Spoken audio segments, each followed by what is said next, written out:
Hello and a very good morning. You're watching Rajya Sabha Television. This is India Votes with me, Frank Pereira. Let's begin with the headlines.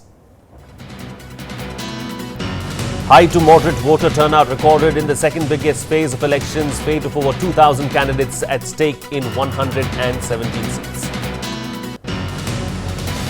Candidates confident to win votes as several heavyweights, including some union ministers, are in the fray in this phase.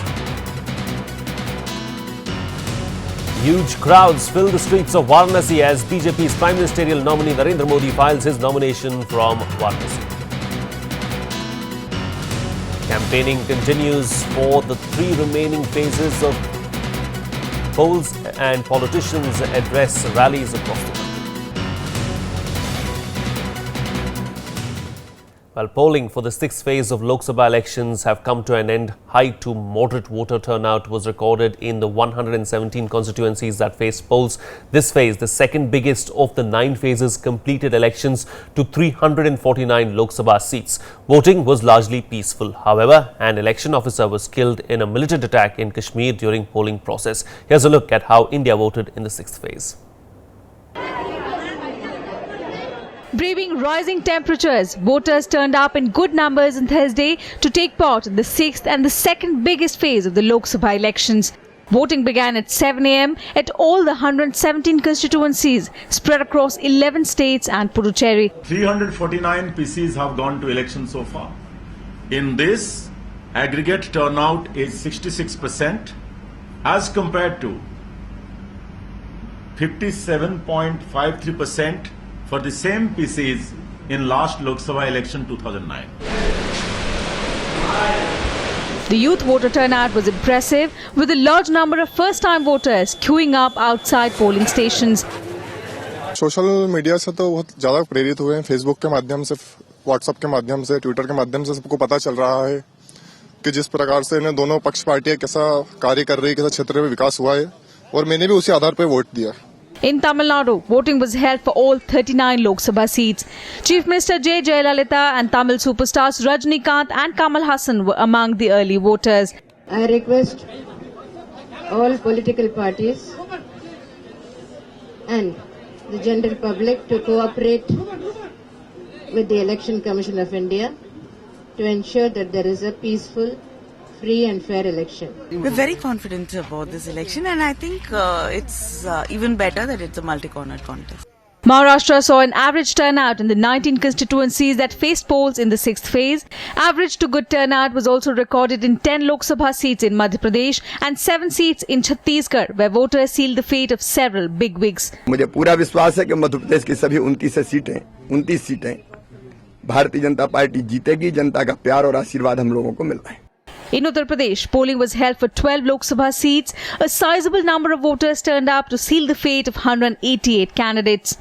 Polling remained peaceful in the Anantnag constituency of Jammu and Kashmir, barring one incident of stone pelting. ये जो हमारा हक है, हमें इसको अच्छी तरह से इस्तेमाल करना चाहिए ताकि जो भी हमारे गांव में काम हो वो ठीक तरह से हो जाए. Moderate to high turnout was also recorded in the 4 eastern states of West Bengal, Bihar, Jharkhand and Assam. Polling was stopped in 5 polling booths in Assam after violence in Kokrajhar parliamentary seat left 1 policeman dead and 1 injured. Voting also took place for 5 seats in Rajasthan, completing the elections to Lok Sabha in the desert state, which has 25 parliamentary constituencies. Incidents of violence were reported from Dausa constituency, where a mob tried to forcefully enter a polling station.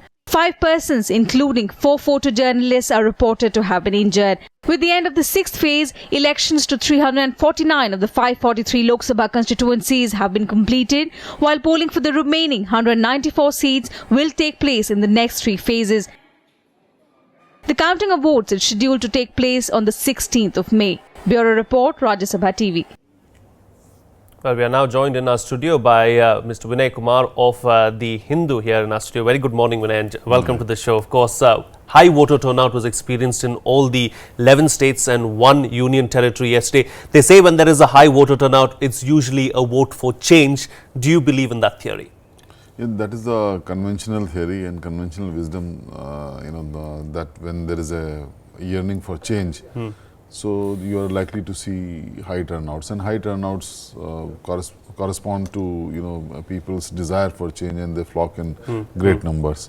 But now, with the advent of social media and electronic channels, TV channels proliferating, awareness is also high. So it cannot be very safely said that this conventional wisdom or theory holds very true in many cases, because the tide may turn anyway, because the voter awareness is high.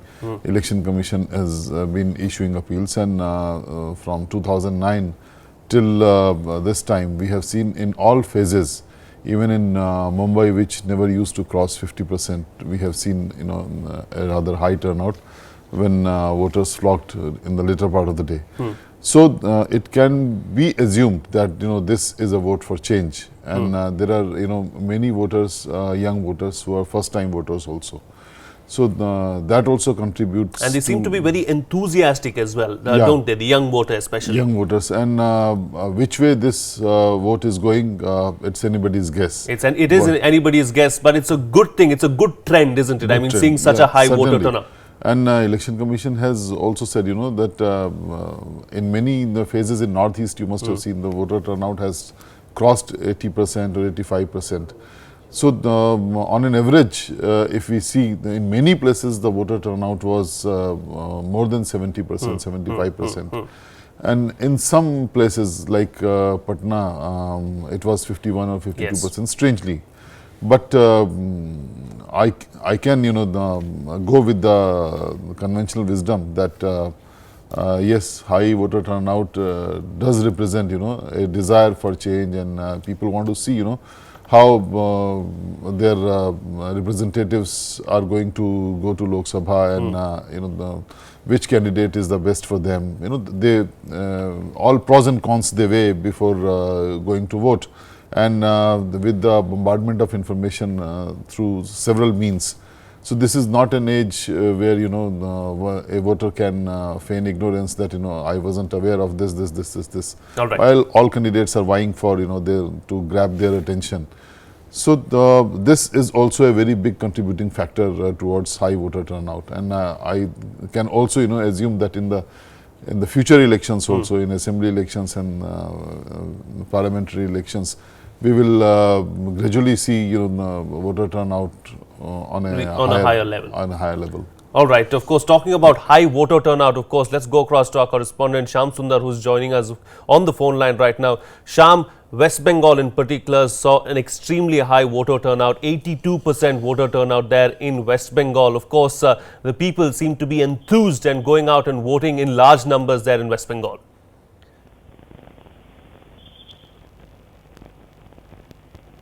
Shyam, if you can hear me, of course, we're talking about high voter turnout, and West Bengal recorded the highest voter turnout in the sixth phase of polling, 82% voter turnout there in West Bengal, and the voters seem to be enthused and going out to vote there in West Bengal. Well, we seem to have lost the line with Shyam Sundar there, of course. But we'll move on now. The fate of several union ministers were decided among a list of heavyweight candidates in this phase. DMK bigwigs are facing big challenges in Tamil Nadu. Congress, on the other hand, hopes to hold its ground in states like Maharashtra, West Bengal, Uttar Pradesh and Tamil Nadu. Here's a look at how the political heavyweights voted.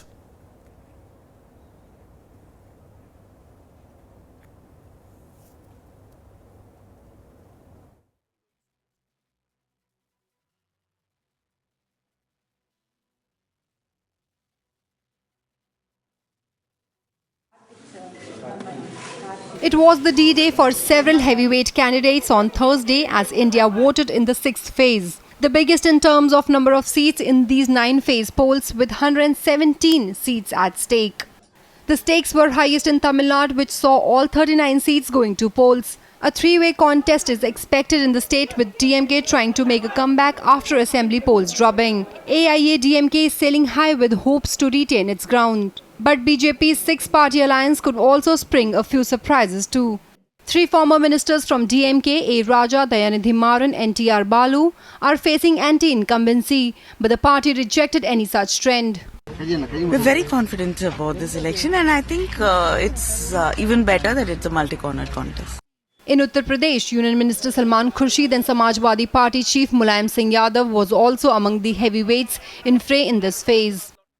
Mulayam's daughter-in-law Dimple Yadav is in fray from Kannauj, while BJP's Hema Malini seeks election from Mathura. हम अपने भविष्य का निर्णय लेते हैं, अपने बच्चों के लिए निर्णय लेते हैं और वो निर्णय फिर आगे हमको नया रास्ता देता है। मुझे लगता है बहुत ज़्यादा मार्केटिंग पे फोकस किया गया है, तो it is all about marketing.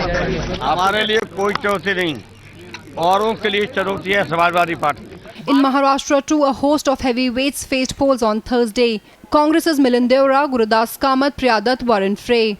NCP's Chhagan Bhujbal and BJP's Poonam Mahajan are some of the other heavyweights in fray in Maharashtra on Thursday. मेरे जो ओपोनेंट्स हैं वे इस विविधता का प्रतिनिधित्व नहीं कर सकते, उनमें कि पार्टी में शायद वो बात नहीं है जो कि इस क्षेत्र की विविधता को रिप्रेजेंट करे, लेकिन फिर भी मैं सभी हमारे 19 जो प्रत्याशी हमारे सामने खड़े हुए हैं सबको मैं बहुत बहुत शुभकामनाएं देना चाहता हूं। अभी तो शुरुआत है, अभी पूरा एरिया घूमूंगी, देखूंगी किस तरह का वोटर टर्नआउट है। एक बार फिर मैं अपील करना चाहती हूं सबसे कि घर से निकल के आज प्लीज वोट देने जरूर जाइए। मेरी उम्मीदें पूरे मुंबई के उम्मीदवारों से हैं और देश भर के उम्मीदवारों से हैं। सबसे पहले स्वच्छ सरकार, स्वच्छ मन से अपने क्षेत्र के लिए, अपने शहर के लिए, अपने देश के लिए पूरे मन से वो काम करें। In Madhya Pradesh, BJP's Sushma Swaraj is seeking re-election from Vidisha, while her colleague Sumitra Mahajan is seeking re-election for the 8th time from Indore.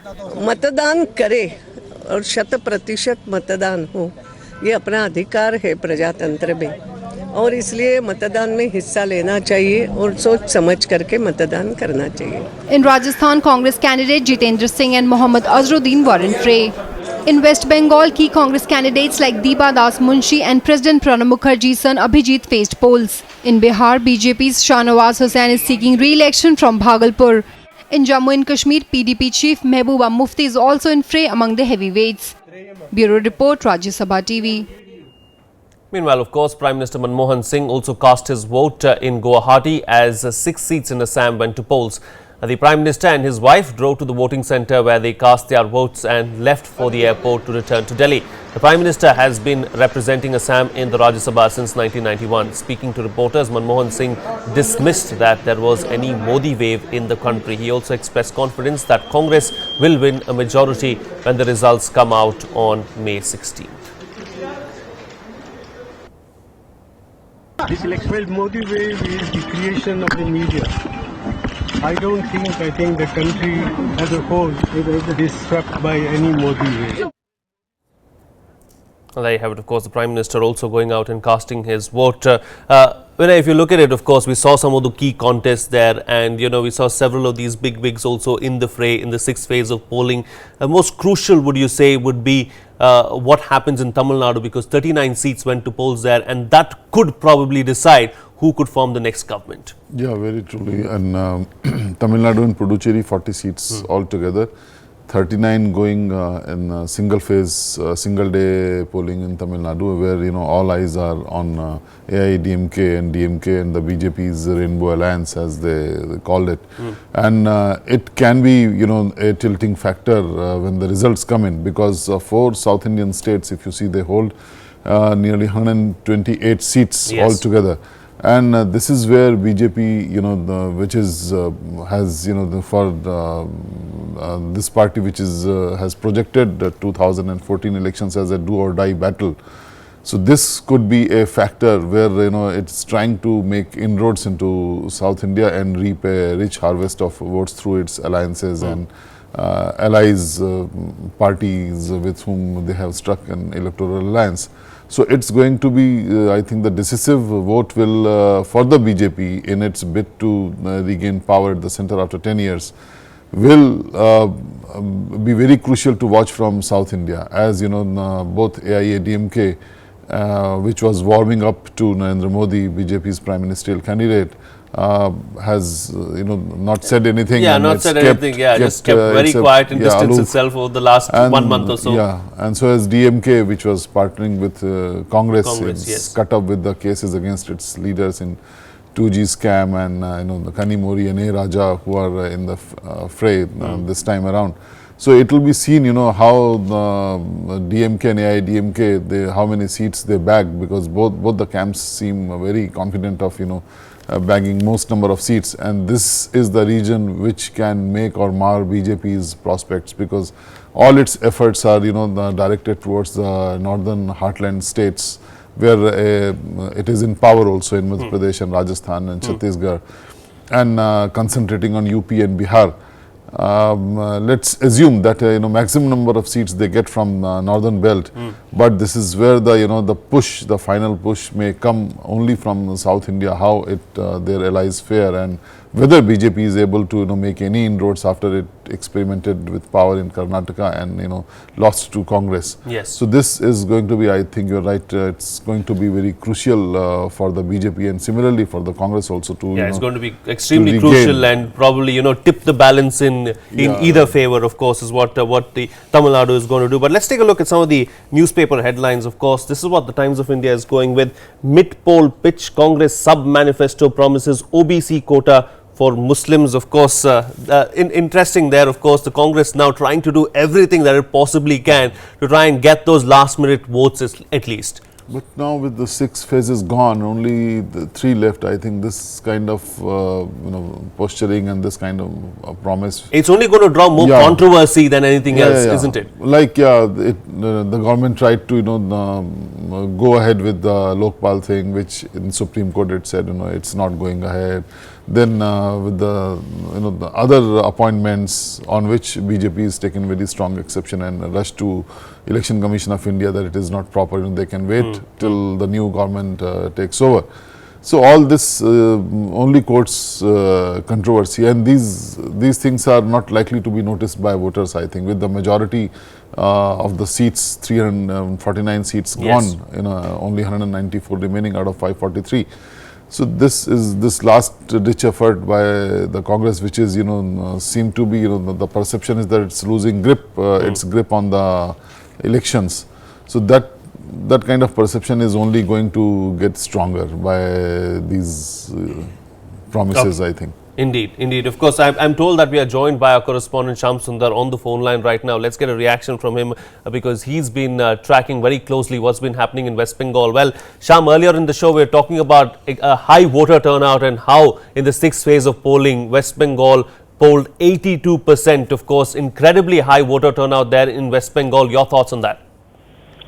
Well, Frank, as far as high vote percentage in West Bengal is concerned, it's not a new thing in West Bengal. Generally, voter turnout is high in West Bengal. If we look at the old data of the polling percentage, between 97 to 91, more than 76% people were voting for assembly elections, and in 1996, more than 82% people voted for assembly elections. So in West Bengal, high turnout is a very usual thing. So though in election, it's a multi-corner contest in West Bengal because Trinamool Congress and Congress are fighting these elections separately. In last elections in 2009, they were in an alliance, and the BJP is also trying to make inroads in West Bengal, and they have especially targeted few constituencies, and they have given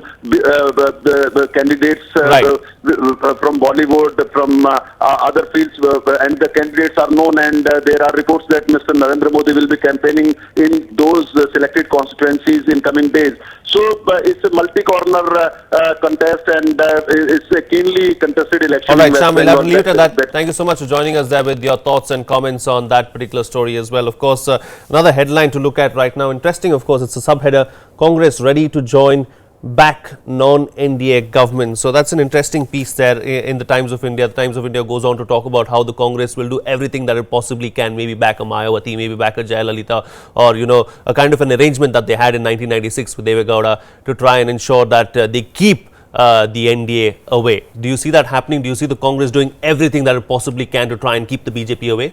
If you see the efforts of cobbling up a third front kind of a thing, it did start before the elections, but it has not gone anywhere. So this all depends on post-poll scenario. Indeed. in how these results pan out, whether BJP and NDA, which is trying for a decisive vote, whether they are able to get a decisive vote or not. And it's going to happen only when all these parties are able to come together on a platform. Like in 1996 it happened, but it did not last long. Yes. We have seen 96, 98 and 99. Yeah. So it can also be a factor because BJP has been very forthright in its campaign. All right. Staying away from controversial issues and focusing on good governance, stability, security, economic growth, jobs, inflation, and containing price rise. So I think these factors may appeal to voters, and you may see a vote coming in where BJP is able to improve its tally of 182 seats. Yeah, we could probably see that. Of course, it all remains to be seen what's likely to happen. Just a few more weeks left, of course, under 3 weeks to go to get to know what exactly or how exactly India voted. May 16th is the big result day. We'll get to know exactly how all the citizens of India, in fact, went out and voted and who could form the next government. We'll have to leave it at that as far as our chat is concerned. Thank you so much, Vinay, for joining us here in our studio this morning and adding all those perspective to those stories as well. We'll slip into a very short break now, but we'll be back with much more. Do stay tuned.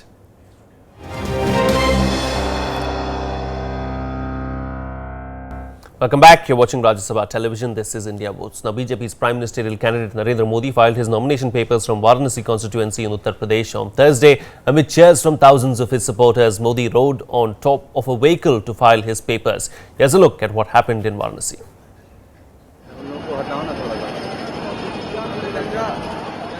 A day after Arvind Kejriwal filed his nomination amid cheers from his supporters, it was the turn of the BJP to show its strength. The streets of Varanasi were crowded on Thursday with supporters of its Priya nominee, Narendra Modi. The world's oldest living city was out to catch a glimpse of Modi as his cavalcade inched towards the collector's office.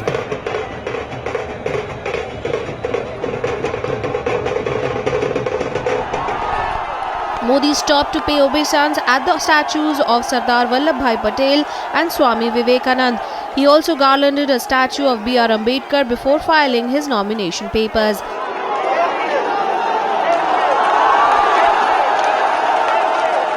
Modi's name was proposed for the Varanasi Lok Sabha seat by Madan Mohan Malviya's grandson, a retired judge, a singer, a weaver and a boatman, symbolically encompassing all that the cultural city is known for. आज काशी वासियों ने जो मुझे प्यार दिया है, मैं इसके लिए बहुत ही अभिभूत हूं।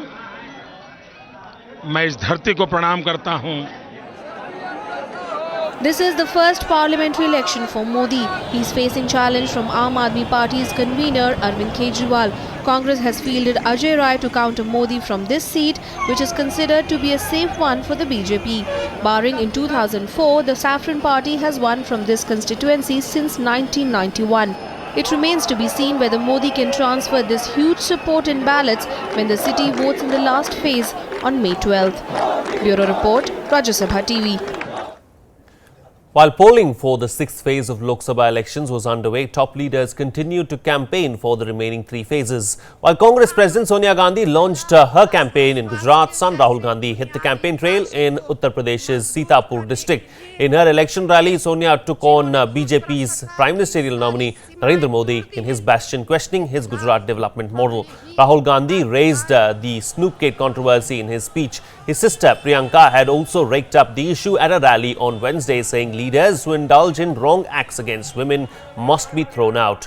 Meanwhile, BJP's Prime Ministerial candidate Narendra Modi addressed a rally in Saharsa district of Bihar, hours after he filed his nomination from Varanasi.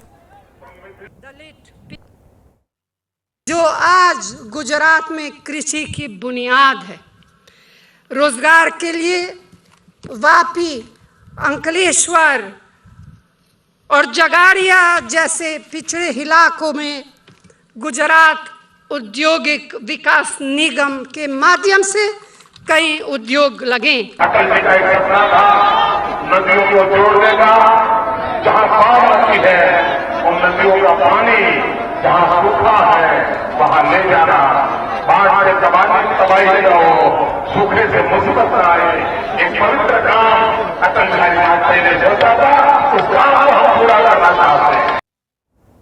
Well, YSR Congress candidate Shobha Nagireddy died on Thursday after an accident in Hyderabad. The 45-year-old candidate from Allagadda seat in Kurnool district was critically injured after her car overturned while returning from a campaign on Wednesday night. She died in a hospital in Hyderabad of severe head injuries. Nagireddy has won 4 times from Allagadda constituency. She was earlier with the TDP and PRP. YSR Congress President Jagan Mohan Reddy, his mother Vijayamma and sister Sharmila had suspended their campaign to reach Hyderabad to be with her family. Andhra Pradesh will hold simultaneous polls to the State Assembly and the Lok Sabha on May 7th.